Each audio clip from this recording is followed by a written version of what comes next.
अस्सलाम वालेकुम। अपडेट ऐसी है कि चलते चलते आपसे शेयर करनी पड़ रही है। हम जिस बात से डरते थे या जिस बात की एक फ़िक्र थी, आलमोस्ट वही हुआ है। ख़ान साहब के वज़ीर आला जो उन्होंने नए नामज़द किए हैं, उनके हलफ उठाते ही ऐसे हादसे शुरू हो गए हैं अफ़गानिस्तान की तरफ से, बल्कि दहशतगर्दों की तरफ से, बल्कि फितना ख़वारिज की तरफ से, जिसके बारे में हमें शक था कि ये सब कुछ होगा, बल्कि जिसके लिए इमरान खान साहब ने ये स्टेप लिया। क्या स्टेप लिया था इमरान खान साहब ने? और जो नए आने वाले वज़ीर आला सुहेल अफरीदी साहब, उन्होंने कहा था कि दहशतगर्दों के ख़िलाफ़ कोई कार्रवाई नहीं होगी। तो ऑफ़ कोर्स जब दहशतगर्दों के ख़िलाफ़ कार्रवाई नहीं होगी तो दहशतगर्दों की जो सहूलतकारी है वो तो होगी। तो अब सहूलतकारी होने के जो वक्त है वो शुरू हो चुका है और उस वक्त सहूलतकारी शुरू हो चुकी है। बड़ा दुख और तकलीफ़ वाला वाक़या एक हुआ है कि चमन बॉर्डर पर जो कस्टम पे काम करने वाले एक पाकिस्तानी हैं, मुलाज़म हैं, उनको वहाँ से तालिबान ने उठाया है और तालिबान ने उठाने के बाद उसको लेके गए हैं, उसको शहीद किया है, उसके कपड़े उतारे हैं, उसको नंगा किया है और उसको सड़कों पर घसीटा है। बेहुरमती की गई है जिस पर वो बड़ा फ़ख्र महसूस कर रहे हैं और उनको लग रहा है कि उन्होंने एक ऐसा काम किया है जिसका उनको कोई बहुत बड़ा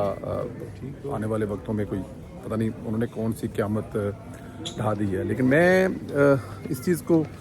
ऐसे देखता हूँ कि ये बदबख्त ऐसे बदबख्त हैं कि इसी चमन बॉर्डर से इनके लिए, इसी कस्टम वाले ने इनके लिए कई दफ़ा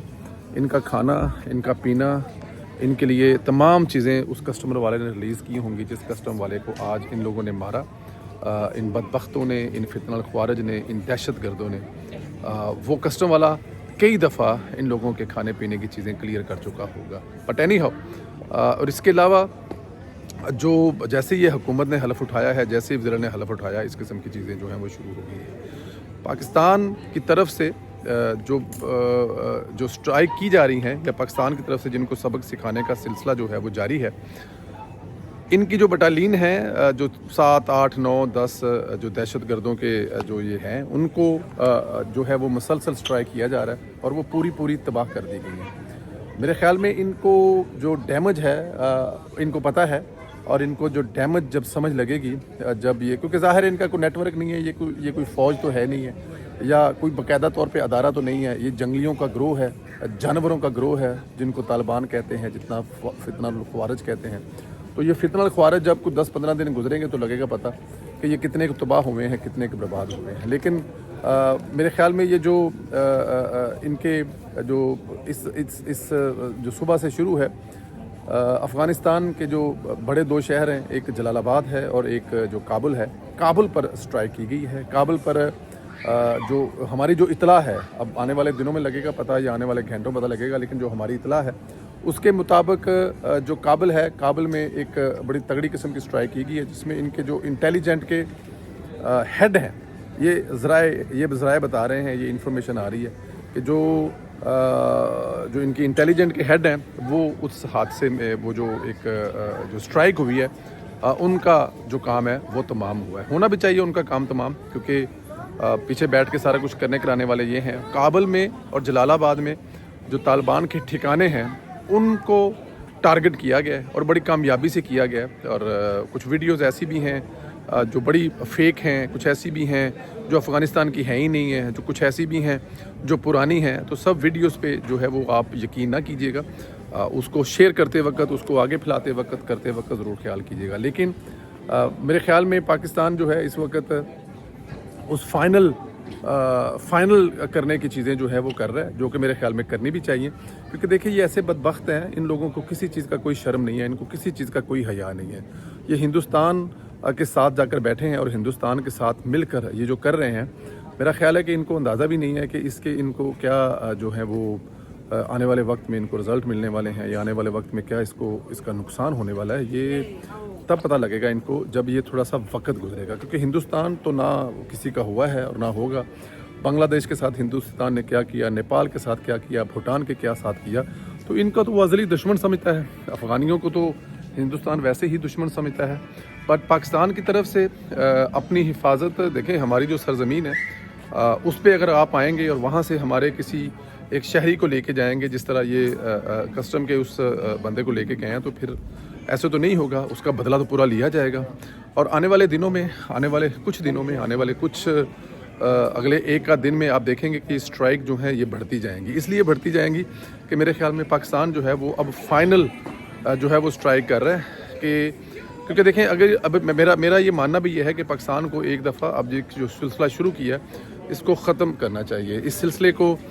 رستے میں نہیں چھوڑنا چاہیے۔ ہونا یہ چاہیے کہ اس کے بعد اگر اس کے بعد بھی وہاں پر کوئی جو وہ رہ جاتا ہے واپس جو دہشت گرد ہے یا فتنہ الخوارج ہے، تو میرے خیال میں یہ بڑی بدقسمتی ہوگی۔ تو اس وقت جو اسٹرائک جاری ہے، اس اسٹرائک کو کنٹینیو کرنا چاہیے، وہاں پر دہشت گردوں کے جتنے ٹھکانے ہیں ان ٹھکانوں کو تباہ و برباد کرنا چاہیے، اس کے علاوہ کوئی چارہ نہیں ہے، کیونکہ اگر آج آپ نے چھوڑ دیے، ابھی اگر آپ نے چھوڑ دیے تو پھر یہ دوبارہ اکٹھے ہوں گے، پھر یہ دوبارہ کریں گے، اور ان کو کسی طرح سے جب آپ دیکھیں ابھی جڑ سے اکھاڑ پھینکنے کا موقع ہے۔ یہ جو طالبان ہے اور فتنہ الخوارج ہیں، بلکہ اس سے آگے بھی سوچنی چاہیے۔ یہاں پہ تو یہ طالبان کی حکومت جو ہے اس کا خاتمہ اس لیے ضروری ہے کہ وہ نہ کہ پاکستان بلکہ اس خطے کے امن کے لیے، دیکھیں ابھی ہندوستان کو اگر آپ نے چپ کروایا، ہندوستان کو اگر شٹ اپ کی کال دی ہے، تو اس کے بعد تو خطے میں امن ہونا چاہیے، اور ہے بھی کسی حد تک، کیونکہ ہندوستان تو دوبارہ جرت نہیں کرے گا۔ ہندوستان کے چنگل سے اس کے سارے جو ہمسایہ ملک ہیں وہ اب تک جو ہے وہ کافی حد تک نکل چکے ہیں۔ اب جو باری ہے ہندوستان کی تھی، تو ہندوستان نے اب اس بدبخت دشمن کو اس دشمن کو کیا نام دیا جائے، میں کہہ رہے بدبخت جو ہے وہ بھی اس کے لیے کوئی اتنا، کیونکہ یہ بدبخت کے ساتھ ساتھ بد نسل بھی ہے، یہ جو آپ کا نیبر دشمن ہے، جس نے 40 سال تک آپ کا کھایا ہے، 40 سال تک آپ نے اس کو پالا ہے، 40 سال تک اس نے آپ کو پوسا ہے، لیکن کافی سخت اسٹرائک ہو رہی ہیں اور کافی سخت ان کے جو مین سٹی ہیں، ظاہر ہے اب ان کے جو گڑھ ہیں وہ جلال آباد میں ہیں، ان کے جو گڑھ کابل میں ہیں ان کو اسٹرائک کیا جا رہا ہے، اور کابل اور جلال آباد میں ان کی جو کمر ہے وہ توڑی جا رہی ہے۔ اور ایک کمر توڑنے کے ان کو جب دیکھیں پیچھے حکومت جو ہے وہ جلال آباد اور کابل میں ہی ہے، کابل کے بعد نہ تو ان کی حکومت ہے اور نہ ہی کابل کے بعد ان کی کوئی جسے کہتے ہیں نا کوئی کنٹرول ہے۔ تو اگر کابل والے بھی پیچھے بیٹھ کر بجائے کہ دیکھیں پریس کانفرنس تو کابل سے ہو رہی ہیں، ان کے وزیر خارجہ جو ہے وہ تو کابل سے ہو رہے ہیں، اور پھر وہ جو گیا ہوا تھا جو انڈیا گیا ہوا تھا اور تکی، وہ بھی واپس آ گیا ہے۔ تو متکی جو واپس آیا تو پھر ظاہر ہے وہاں سے کچھ ہدایت لے کے آیا ہوگا، اور ان ہدایت کے مطابق اس میں اب لوگ ذرا تھوڑا سا تیزی لائیں گے تو پھر آگے سے اس کا تیزی سے جواب بھی دیا جائے گا۔ اگر آپ لوگ سانس نہیں لے رہے یا آپ لوگوں کو لگتا ہے کہ آپ لوگ کوئی بہت بڑا کام کر رہے ہیں، تو پھر یہ نہیں ہو سکتا کہ پاکستان کی طرف سے آپ لوگوں کو سبق نہ سکھایا جائے۔ تو یہ چاہے عمران خان صاحب چاہے انڈیا ہو، ان کا منصوبہ ایک ہی ہے، عمران خان اور انڈیا ایک ہی پیج پہ ہیں، بلکہ ان کے جو پیچھے ان کا بڑا باپ بیٹھا ہے وہ ان کو چلا رہا ہے، تو ان کو چلانے دیں۔ لیکن پاکستان کی طرف سے یہ جو سلسلہ ہے یہ تیز ہوگا، اور ایک انٹیلیجنس کا ہیڈ مارا گیا ہے انشاءاللہ تعالی۔ طالبان کے جو باقی بڑے ہیں جو یہ سارا کچھ کروا رہے ہیں، جن کے سب کچھ چیزوں اشاروں پہ چل رہا ہے، ان کے بھی وقت قریب آنے والا ہے۔ اجازت دیں کیونکہ یہ ایک اہم خبر تھی، آپ لوگوں سے ملاقات کرنے کا میں نے سوچا کہ آپ لوگوں سے ملاقات ہو۔ بہت شکریہ، سلامت رہیں، خواہش کا چینل کو سبسکرائب کریں، بیل آئیکن کو پریس کریں اور اپنی رائے کا اظہار ضرور کریں۔ Thank you very much.